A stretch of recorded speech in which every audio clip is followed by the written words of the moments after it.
Muslim culture में अगर लड़कियां हिजाब पहनेंगी वो तरक्की नहीं कर पाएंगी। मुस्लिम कल्चर लड़कियों को हिजाब कवर करने के लिए निर्देश देता है, तो इसलिए लड़कियां हिजाब कवर करती हैं। रेप केसेस कितने ज्यादा बढ़ रहे हैं, तो यहाँ पर बेटी बचाओ बेटी पढ़ाओ है ही नहीं। काफी लोगों का जन्मदिन अलग अलग रूप से मनाया जाता है। किसी का जन्मदिन बाल दिवस के रूप में मनाया जाता है, किसी का जन्मदिन शिक्षक दिवस के रूप में मनाया जाता है। ऐसे ही नेशनल लोकमत पार्टी ने मेरा तस्बीहा अकरम का जन्म दिवस यानी 15 जनवरी को सहयोग दिवस के रूप में मनाने का कार्य किया है। इसके उपलक्ष्य में हम जनता की सेवा करने का काम करेंगे और जहां तक हो सकेगा हम उनका सहयोग करने का काम करेंगे। किस तरह का सहयोग करेगी जनता का? कोई भी पार्टी अगर राजनीति में होती है तो वो सबसे पहला मुद्दा विकास का ही उठाती है। तो नेशनल लोकमत पार्टी की भी कहीं ना कहीं यही विचारधारा है कि हम जनता के विकास के लिए काम करेंगे और विकास के लिए उनका जहां तक सहयोग हो सकेगा हम करेंगे। आप जिस इलाके में यहाँ कितना विकास किया है मौजूदा सरकारों ने? देखिए, मैं जो हम यानी नेशनल लोकमत पार्टी की कार्यकर्ता होने के नाते मैं तस्बीहा अकरम किसी ऐसे वोट के नाम पर राजनीति करने वाली पार्टी से ज्यादा उम्मीद तो हम करते नहीं हैं। और वोट्स के नाम पर राजनीति करने वाली पार्टीज को चुनाव जिताने के कार्य करने के बाद आप स्थिति आपके सामने है। तो विकास हुआ है आपके इलाके में? विकास शायद ही आपने गौर किया होगा या शायद ही आपने नोटिस किया होगा, हर 10 मीटर की दूरी पर आपको यहाँ पर कूड़ेदान दिखते हैं, डस्टबिन्स दिखते हैं, लेकिन उसके आसपास भी जो है कूड़े का एक ढेर लगा रहता है, एक गार्बेज का ढेर लगा रहता है। नगर निगम से गाड़ियां भी आती हैं कूड़े की, लेकिन हर दूसरे दिन वही कार्य दोबारा होता है। तो मेरे ख्याल से तो ये विकास नहीं है। मतलब साफ सुथरे के वादा जो किया था साफ सुथरा नहीं है। बिल्कुल नहीं। इसे आप विकास, अगर जिस वादे को कर पार्टी चुनाव जीती है वही काम आप नहीं कर रहे हैं तो ये विकास कैसे हो सकता है? कितना खुश है आपके जन्म दिवस पे जो है पार्टी आप ऐसे सेलिब्रेट कर रही है आपके जन्म दिवस को, कैसा महसूस कर रही हैं आप, कैसा लग रहा है?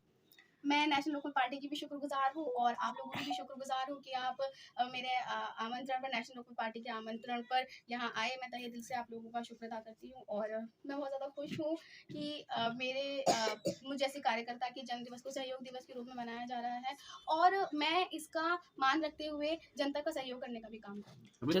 अभी उम्र आपकी छोटी, राजनीति में अभी से खुद क्या देखते हैं, क्या किस लिए राजनीति में आना चाहती हैं आप? क्या देखिए, हर किसी की अपनी अपनी फील्ड होती है, कोई कुछ बनना चाहता है तो कोई कुछ बनना चाहता है, उसके लिए प्रेप्स जो होते हैं वो पहले से ही करने पड़ते हैं। तो इसलिए मैं राजनीति में आना चाहती हूँ, तो प्रेप्स अभी से ही क्यों ना स्टार्ट। क्यों, वजह क्या ऐसा देखा कि राजनीति में ही आने की सोची आपने कि मैं ये राजनेता अगर बनूंगी तो मैं ये करूंगी? क्या करेंगे? अगर मैं राजनीति में आकर जनता का थोड़ा भी भला कर सकती हूँ तो मेरा मानना है कि राजनीति में आना बेहतर है, क्योंकि इबादत से जन्नत मिलती है और खिदमत से खुदा। आप इतनी कम उम्र में इतने अच्छी वक्ता हैं, किस तरह से देख रही है? दिल्ली में चुनाव भी है, तमाम जो केजरीवाल के वादे कर रहे हैं, बोले बेटी पढ़ाओ बेटी बचाओ के तरह के नारे भी दिए जा रहे हैं, महिलाओं को सम्मान मिलेगा, इन सबको कैसे देख रही हैं आप? कोई भी पार्टी या कोई भी विचारधारा पूरी तरह से गलत नहीं होती है, लेकिन मैं नेशनल लोकमत पार्टी की कार्यकर्ता होने के नाते इन सब बातों को एक जुमला कहना चाहती हूँ, क्योंकि पार्टी सिर्फ चुनाव के ही पीरियड में, चुनाव के ही दौरान सभी वादे करती है, उसके बाद आप देख सकते हैं कि रेप केसेस कितने ज़्यादा बढ़ रहे हैं। तो यहाँ पर बेटी बचाओ बेटी पढ़ाओ है ही नहीं। आज भी कई घरों में कई ज़्यादा घरों में बेटियों को पैदा होते ही मार दिया जाता है, तो यहाँ बेटी बच ही नहीं रही है। और अगर रही बात उनकी पढ़ाने की, तो आज भी कई लोग इतने कंजर्वेटिव हैं, इतनी ऐसी आइडियोलॉजी, ऐसा ऑकवर्ड माइंडसेट लेकर बैठे हैं कि बेटियों को पढ़ना ही नहीं चाहिए। तो यदि अगर पार्टी लोगों की माइंडसेट में बदलाव नहीं कर सकती तो इसे विकास तो नहीं कहेंगे। विकास नहीं है। पानी कह रहे हैं पहुंचा दिया, क्या आपके मोहल्ले में पानी पहुंचा है आम आदमी पार्टी का? हाँ, पानी पहुंचा है। साफ है? हाँ, साफ भी है। अच्छा, क्या आप एक लड़की है, महिला है, कैसे देख रही है, क्या मैसेज देना चाहेंगे पूरे देश के लिए, बच्चियों को, महिलाओं को क्या कुछ कहना चाहेंगे आखिरी में कमेंट?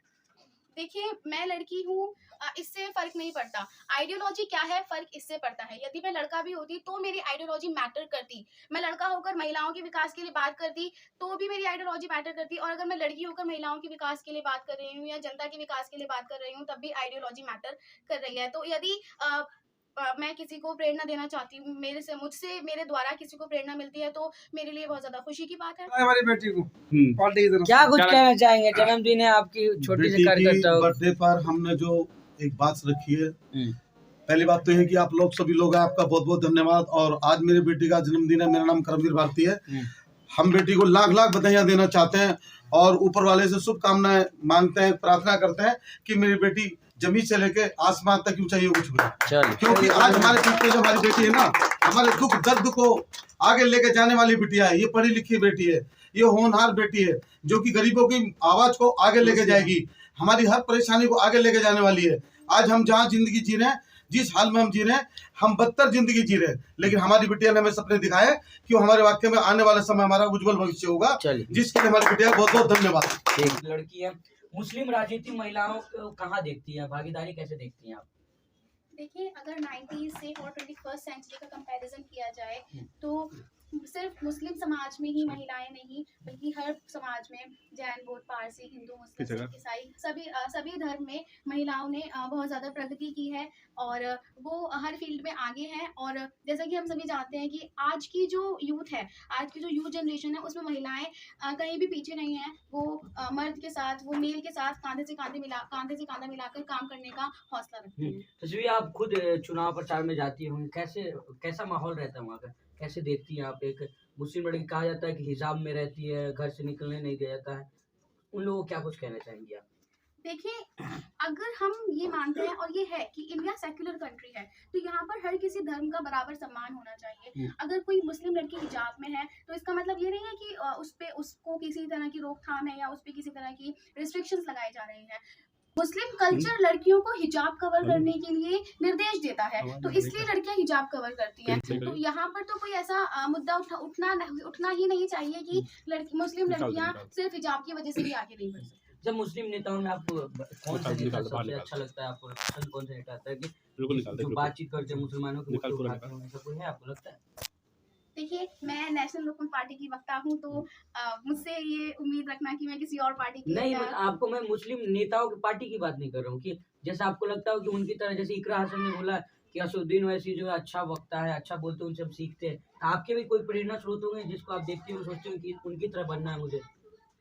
अगर आप मेरी प्रेरणा की बात करते हैं तो मेरी मात्र एक ही शख्स है जो मेरी प्रेरणा है और जिनसे मुझे इंस्पिरेशन मिलती है, वो है मेरे वालिद साहब। और उनके अलावा मुझे नहीं लगता कि कोई मुझे उनसे बेहतर प्रेरणा या इंस्पिरेशन दे सकता है। तो आपके वालिद साहब से आपने क्या कुछ सीखा है राजनीति के बारे में, और आप जो इतना अच्छा बोलती है, क्या उन्हीं से सीखा है ये सब?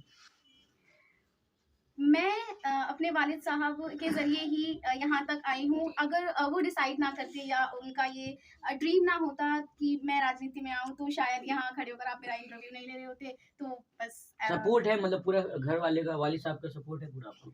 जी, मैं यूँ समझिए कि my father is my backbone. लेकिन कहा जाता है कि मुस्लिम लड़कियों को समर्थन नहीं, सपोर्ट नहीं करते इस तरह काम के लिए, घर वाले नहीं सपोर्ट करते। I am the live example. मैं लाइव एग्जांपल हूँ आपके सामने। मेरे वालिद साहब ने कितना सपोर्ट किया है, मैं आपको खुद बता रही हूँ। तो फिर भी यहाँ पे ये सवाल उठना ही नहीं चाहिए। अच्छा, हिजाब को लेकर तमाम जगह कहा जाता है कि बैन कर देना चाहिए, उस पर आप ही क्या रहे हैं कि जबरदस्ती मुस्लिम महिलाओं को, लड़कियों को पहनाया जाता है, ऐसा कुछ है? नहीं, मैंने भी अपनी खुशी से ये पहना है। और मैं दोबारा कहती हूँ कि अगर इंडिया सेक्युलर कंट्री है तो हमें इसका पूरी तरीके से मान रखना पड़ेगा, क्योंकि हम किसी भी धर्म की जो आस्थाएं हैं उन्हें ठेस नहीं पहुंचा सकते। अगर मुस्लिम कल्चर में ये है कि लड़कियां हिजाब पहने तो उन्हें पहनने की इजाजत है, और अगर उन्हें फोर्सफुली भी नहीं पहनाया जा रहा है कहीं भी। लेकिन हिजाब पहनने के बाद तरक्की तो नहीं कर पाती ना मुस्लिम महिला, यह कहा जाता है। ये तो शायद एक खुशफहमी है जिसके काफी ज्यादा लोग शिकार हैं कि मुस्लिम कल्चर में अगर लड़कियां हिजाब पहनेंगी भी तो तरक्की नहीं कर पाएंगी। मतलब ये झूठ बोलते हैं लोग क्या? ऑफ कोर्स, क्योंकि किसी भी कल्चर को कोई भी कल्चर किसी भी सक्सेस के आगे बाधा नहीं बनता ना। अच्छा, दिल्ली चुनाव चल रहे हैं इस टाइम, दिल्ली चुनाव में क्या लगता है राजनीति किस मुद्दों पर होना चाहिए और किस मुद्दों पर हो रही है? देश के मुद्दों से हम सभी वाकिफ हैं, चाहे दिल्ली के हों, यूपी के हों या किसी और भी राज्य के हों। अभी दिल्ली में चुनाव है तो सबसे बड़ा मुद्दा विकास, रोजगार का है, और यहाँ पर और भी कई सारे मुद्दे हैं जिन्हें उठाना चाहिए। जैसे अभी अरविंद केजरीवाल जी ने जाट को 8% जाट को आरक्षण देने की भी बात की है, और उन्होंने और भी काफ़ी ज़्यादा मुद्दे उठाए हैं। 2100 रुपये उन्होंने हमारे हर फीमेल के बैंक अकाउंट में भी ट्रांसफर करने की बात की है। यदि चुनाव जीतने के बाद वो ये सब करते हैं तो वेल एंड गुड, लेकिन उनकी विचारधारा अभी भी कहीं ना कहीं बिल्कुल सटीक तो नहीं है। रमेश बिदूड़ी एक नेता है, वो महिलाओं के यानी प्रियंका गांधी के गाल की तरह सड़क बनाने की बात करते हैं। एक महिला होकर आप क्या सोचते हैं उनके बारे में? अगर किसी महिला के गाल की तरह सड़क बनाने की कोई बात करता है तो मुझे नहीं लगता कि उनकी इंटेंशन अच्छी है, और उनके इंटेंशन महिलाओं के प्रति साफ है या नहीं।